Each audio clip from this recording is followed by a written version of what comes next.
out of New York on Monday. The Giants fired head coach Brian Daboll after a 2-8 start. In his fourth season at the helm, offensive coordinator Mike Kafka will be the interim head coach. The Giants blew a late 10-point lead against the Bears Sunday, giving them their fourth straight loss. But was it the right time to let Brian Daboll go? Dan Orlovsky has some thoughts. I'm of the belief this is a mistake by the New York Giants. It was clear that the quarterback and head coach had something going together, at least his production, performance, and hope. The fourth quarter leads are obviously something that you're sitting there and, killing yourself over. This team lost its best player. And then they lost probably their second or third best, certainly offensive weapon in Scadaboo. The fact that they had built these leads should warrant something. And the reality is this defense that's got a gajillion dollars or early draft picks had 10-point fourth quarter leads 4 different times this year, and they couldn't find ways to secure the lead either. And so as much as we want to sit there and say Daboll didn't get it done, a lot of the high-priced defensive talent didn't get it done as well. I think that Brian Daboll and Jackson Dart should have stayed together for at least another year.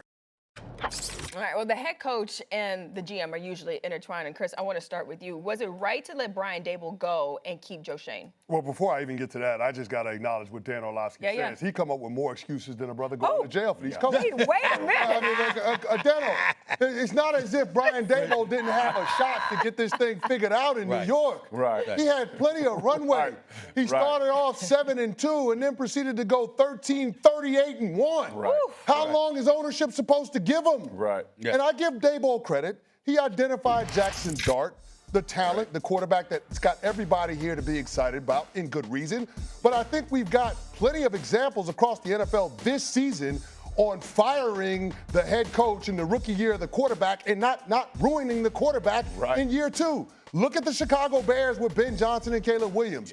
Look at the New England Patriots with Drake May and Mike Vrabel. If you get the right head coach, it's only up from here for the quarterback. And that's what the Giants now have an opportunity to do with this coaching hire that they're about to make, because this is going to be one of the most attractive drives in this cycle. But now, getting to the question about Joe Schoen, I don't understand what he's done to justify keeping his job. There you go. I don't know what he's done. Because Joe Schoen will forever and always be the face of the New York Giants, allowing Saquon Barkley to go down the turnpike to the Philadelphia Eagles, rush for 2,005 yards, 15 touchdowns, and be the catalyst for a Super Bowl run, winning the Lombardi in Super Bowl 59. That is inexcusable. As somebody that got blood in the ground over there in MetLife Stadium, that's invested in that franchise, that is egregious. You can't let that happen. And then to add on top of that, you got Daniel Jones, a quarterback that you took with the top 10 pick once upon a time, a quarterback who this regime paid go to the Indianapolis Colts and lead them to the best record in the NFL. These are homegrown players. You let out of the building. And here's the thing, Jeff. Everybody makes the argument, oh, those guys wouldn't have been that if they'd have been with the New York Giants. My question to that is, why? What is it about our culture that keeps them from thriving here, but they can go other places in the NFL and be successful? That's not only on the head coach, that's on the GM too. Joe Schoen should have been gone. I feel like Chris Canty just taking us to church. Go ahead. Well, he is taking us to church. He's absolutely right. My issue wasn't with Brian Daboll being gone. My issue was with him being the only one that's gone. Joe Schoen should definitely be gone. And oh, by the way, he damn sure shouldn't still be around to pick the next head coach. He did. I mean, that is egregious in and of itself. He should not. He's done nothing to deserve that. And then we have to take into account a break. This is why I feel bad for Brian Daboll, because I think he proved when he first arrived that he knows what he's doing as a coach. But these are the things that I thought he did wrong. First of all, a bit temperamental on the sidelines. I think we got to point to that. Defeatist attitude. A lot of times you saw it. And you know what was really, really egregious? How all in he was on Jackson Dart. And let me explain. That was clearly his savior. That was clearly his lifeline. And you knew it. Nothing else mattered. You're running into the tent, not wanting him to go into concussion protocol where the NFL has to investigate. That's a very, very bad look, You put him out there. He's a rookie quarterback with 4 concussions. Yeah. 4 times in concussion protocol. Come on, man. And you're calling 5 designed running plays for him? Right. A guy that was in there 3 times before he got his 4th concussion? What are you thinking? Right. You're throwing him to the wolves. And then you piggyback off of what you said because of Daniel Jones, how Daniel Jones is looking. So you got somebody else in the Indianapolis Colts who have clearly developed a player in 1 year, what you failed to do with him all the years you had him. Exactly. Okay, so that's a bad look. And last but not least, this is the 3rd consecutive year that the Giants in their first 10 games were 2-8. Oof. So the season's over with 8 weeks to go That's right. in a season for 3 consecutive years. Right. 3 consecutive years, the season's over before Thanksgiving. That's right. The season's over before November. Yeah. That is not good. As much as I love Brian Daboll, I could not defend. Yeah. I could not, poo-poo the Giants' decision. Definitely, he deserved to go, but Joe Schoen should not be there. I mean, he should not be there at all. He needs to be out. I think this should be, they came in together. They should leave together. Some of the decisions they made, and to your point, I can't stand the argument. They wouldn't have been the same here. Like, don't give me that, right? Give me a chance to see what they're going to be here, as opposed to another team. I will say this as well. When I think of, like, I would have liked to see Daboll finish the season, but I think knowing that they were both going to get let go at the end of the year. But I think Kafka is one they really want to see what he can do. That's kind of the word is that, hey, can he, because he's been a finalist for a couple of jobs. Seattle, I know he was a finalist. And so, this is a guy that would be on the radar no matter what. So I think they're going to try to do it this way. The problem for me is when you're allowing the same general manager now to pick the next coach is what are the power dynamics going to be in the building? Because if you want the Mike McDonald's or the Vrabels or the Dan Quinns or because I heard Dan O talk about the relationship between the head coach and the quarterback. Well, that's not really the head coach, that's the offensive coordinator and the quarterback, right? That's that mentality. I'm not saying he's calling the plays, but that's the mentality of it. You don't have to be an offensive coordinator or an offensive mind coach to have a great relationship with your quarterback. No doubt. And you're seeing a lot of defensive-minded coaches, Todd Bowles, like you can go find a really good OC to go help Jackson Dart. You need somebody to come in that building and raise the floor of who the Giants are. You need to have a guy who comes in and goes, hey, this is what our culture is going to look like.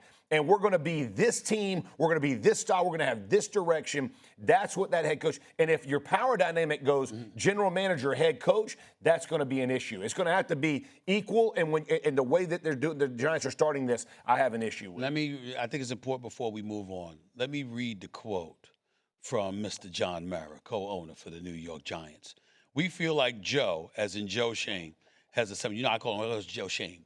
I say shame. Like shame on him for I don't call him Shane. I call him shame. Shame on him for what he did with Saquon Barkley. Right. How he acted, he just showed his true colors with that whole soft knocks. That's what I call it, soft knocks. Your hard knocks is people that win. Soft knocks is teams that lose. That's what I call soft knocks, right?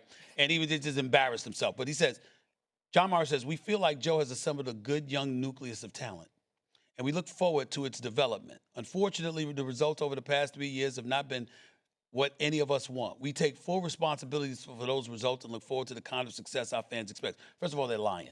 Because if it's full responsibility, Shane would have been gone as well. Right. That's number one. Number two, 6 first-round picks, including 4 in the top 7 over the last 4 years. Okay, this is gonna be their fifth full-time coach that they're looking for since getting rid of Tom Coughlin in 2015. Insane. You know all of this. Their 5th full-time coach inside of 10 years. Okay, this is the New York Giants that we're talking about, who went from arguably or in the conversation as the gold standard. Yeah. They have disintegrated into what this is right now. But here's the hard part. Jackson Dart, these are your picks. These are some of your picks. Jackson Dart, Cam Scatterbull, Malik Neighbors, and Abdul Carter. It's kind of hard to argue with those picks. You know what I mean? It's not like he didn't want Dart. But it's easy to argue against Tay Banks and Evan Neal, who was a top 10 pick. Can't beat you on the field right now. Like, so there are some bad misses in addition to what he's done in free agency as well. No, I think there's an interesting conversation there because this Giants job, it should be an attractive job. No, it's the number one job. But I'm curious when you factor in the 2 timelines, the head coach and the general manager will be on different timelines. I know we gotta go. How is that the number one job? That's what I'm thinking. It's just I think about the turnover, the coaches. They're not winning. You got Neighbors, Scattaboo, Dart. You have a good Andrew Thomas is a really good left tackle. You got a great defensive line. Abdul Carter, you just named. Like you look at the pieces, like the parts of a team, the nucleus you build around. They have those players in there, and you have think about how bad they've been. You walk in and just do decent. It's a full turnaround, man, and you will have fans going I guess nuts. what I'm saying, if you're saying it's decent, why do we That's the thing. Like, what's the problem? You have all the pieces that are there that you can work around. You talk about all those guys. Abdul Carter, he's a knockout from the draft. He's gonna be a beast. Because if you're drafting that high, you shouldn't screw it up, right? Like you shouldn't. Like it shouldn't be. But like Daboll was the Dart pick. I don't even think Joe wanted him. Right. I think he wanted. So it's like all those conversations. When you give all the credit, there's a lot of coaches and conversations that go in the draft that the GM gets credit for that really is like, well, I would have rather had this guy, but I'll take this guy if this is what the staff wants. So you don't know who did what. And I think they should always be a 10. I believe in that. I think bring a guy in, let's go together. Yeah, the Giants just not doing well over the last 3 seasons. 11-33. That's second worst. 4 double-digit blown leads. 4 double-digit blown leads. Including Denver, 33 and that points Denver in the fourth quarter. Ooh, That's when I thought he was going to get fired. I did too. I think everyone thought. He would have had a commercial flight home. He wasn't getting on team plane. Not after giving up 33 points in the fourth quarter. I'm saying, it's me. Yeah. He ain't getting on the plane. Not after losing 33 points in the fourth quarter. That was bad. Your ass is flying commercial. Let's ride. Him and Russell Wilson go somewhere else. Let's ride. Let's ride. Listen, It's going to be the last seat. It's going to be economy, too. Ain't going to be no business class, no first class. It's going to be in the back of the plane. All the way in the back of the plane. I've lived some of them losses, so I feel you, B. I feel your Daboll. It ain't easy out there. I got you.